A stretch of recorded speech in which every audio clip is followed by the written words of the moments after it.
It is fast approaching the 5th largest fire in Arizona history. That was last year's Woodbury fire, which burned over 123,000 acres. And by the time the sun is up tomorrow, it could very well eclipse that. If you're out there on the roads, you might want to take it easy because this stuff is still kind of slippery, even on the grass. So you can imagine if it gets on hard asphalt, how exactly it might feel. We were there when one local couple here in Wallace got the first look inside their flooded home, and what they saw made them feel like they're at the end of their rope as well. That last check, in the last 10 minutes, we've gotten an update that the fire has now grown to over 1,200 acres. And now that the sun has gone down, the folks that are fighting that fire can't keep track of how it's growing, even as they continue to try to fight it. There is a better way to do this.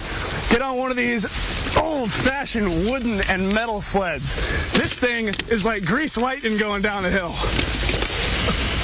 Yeah! The road is completely impassable, but the residents of Ivanhoe have found another way to get supplies in and out. You get all the way down to 90 degrees, and it's playtime. Taco is a happy boy. You can really smell smoke very strongly in the air right now, and if you look closely enough, you might even be able to see some ash falling because it's been falling since we got here, and with good reason. If you look right here behind me, you can see some charred brush. All of this was on fire earlier today. The Bureau of Land Management was fighting this fire and was able to stop it just sort of Southern Avenue, which is where I'm standing right now.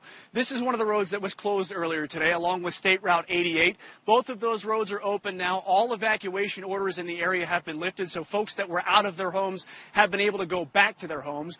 But this fire, the Southern fire specifically, is still burning. And over my shoulder, just within the last half an hour or so, we've seen hot shots right in this field behind me that we're working to put out some of those hot spots. We're told it's 70% contained at this time, and they hope to have it 100% contained by the morning. Meanwhile, earlier today, here's what it looked like when BLM arrived on the scene and began fighting this fire to keep it from getting out of control. A beautiful shot of these mountains as they are covered in snow just to our north. And as we return back out here to True North Golf Club, again, the putting green seems like it's back to normal. But earlier with all that grapple, that solid precipitation, guys were out there trying to putt. We talked to some guys that were from Baltimore. They said they were trying to putt on the 6th green. The ball was bouncing so much, they eventually had to come in, had to call it quits. And oh, by the way, they said, ironically, it's 72 and sunny in Baltimore right now, and all of our friends are playing golf. And we're here in Scottsdale to play golf, and we get snow. For those of you who are new to the valley, let me explain to you how the fall temperature transition works using my own dog, Taco, the golden doodle. Take a look at 115 degrees. Look at the trepidation in his eyes. He's not happy, and neither are you. Now we get to 100 degrees. Okay, he's feeling a little bit frisky. All right, I kind of like this. You get all the way down to 90 degrees, and it's playtime. Taco is a happy boy. Now you might think, it's fall. We're close to this, right? Happy Taco. Nope, not even close.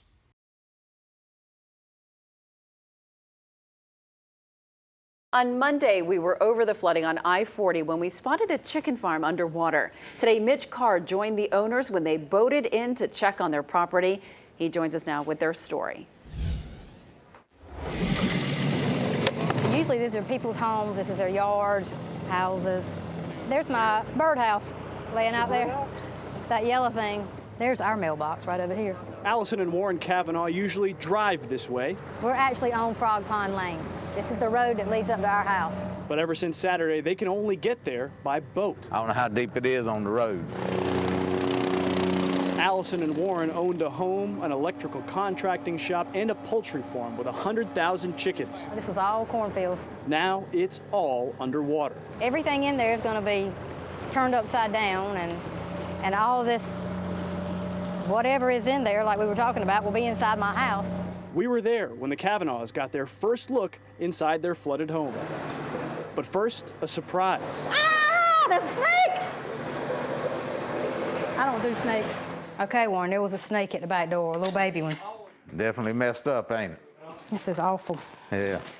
I don't know what to say. But I do know one thing, that the Lord, he closed the door on this, but he's going to open something else. This is where we've been for 26 years, and it's all gone. Oh, man. I love you, sweetie. I love you, too. It's going to be all right.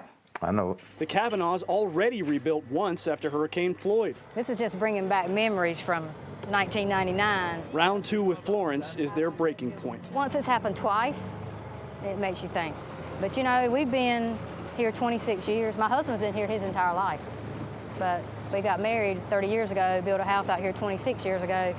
It's all we know. The Kavanaugh's comfort is faith, which helped them through Floyd and through Warren's recent bout with cancer. When this happens, I know he'll do the same thing. He will get me through this again. The Kavanaughs have lost their home and their livelihood now in the short term and possibly forever. And they say right now they need all the help they can get. Reporting in Duplin County, Mitch Carr, WRAL News. There are still hundreds of stories for us to tell on the aftermath of Florence, and hundreds of roads still remain closed in southeastern North Carolina. So the trip there can become a story all its own. We wanted to get to Ivanhoe in Sampson County. Our crew found 701 down to one lane at times, 421 shut down, and side roads in the county just washed out there. Mitch Carr shows us they finally arrived in a community trying to keep moving forward despite being cut off. Hoover Road used to take you into the southern Sampson County town of Ivanhoe. Saturday night, flooding from Hurricane Florence washed out these three culverts. Now Hoover Road is actually in this creek, and the road is completely impassable. But the residents of Ivanhoe have found another way to get supplies in and out.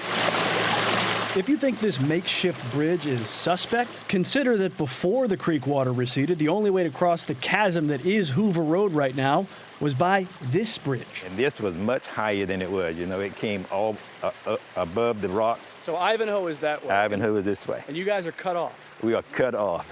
Take care, okay. The only way the dozens of people trapped in Ivanhoe are getting supplies is when Good Samaritans meet them here and drop them off. They've been bringing gas and supplies and bread and water, everything that we need down here, they've been bringing it in for. It's hard, but it's life. Off to the other end. Once things like food, water, and gas are across the creek, Russell Lee Devane gets to work. I can't even count the number of times I made this trip since Saturday. Thousands, every hour, multiple times. The retired U.S. Army quartermaster, Beans and bullets. were you cooking? I was quartermaster. Distributes the supplies to his hometown. He's also providing shelter and transportation to people whose homes and cars are underwater. He does this, he says, because of his parents. They always train me always to look out for somebody else, especially in time of need. Right now, Devane says they have what they need. He's more concerned with just how long it will take to make this road and flooded out Ivanhoe Road passable by vehicle. We feel actually neglected down here, especially when it comes to roads. People don't realize Ivanhoe is on the map, but that's okay. We got the Lord looking out for us, so we're gonna be all right. We're gonna be just fine. In Sampson County, Mitch Carr, WRAL News.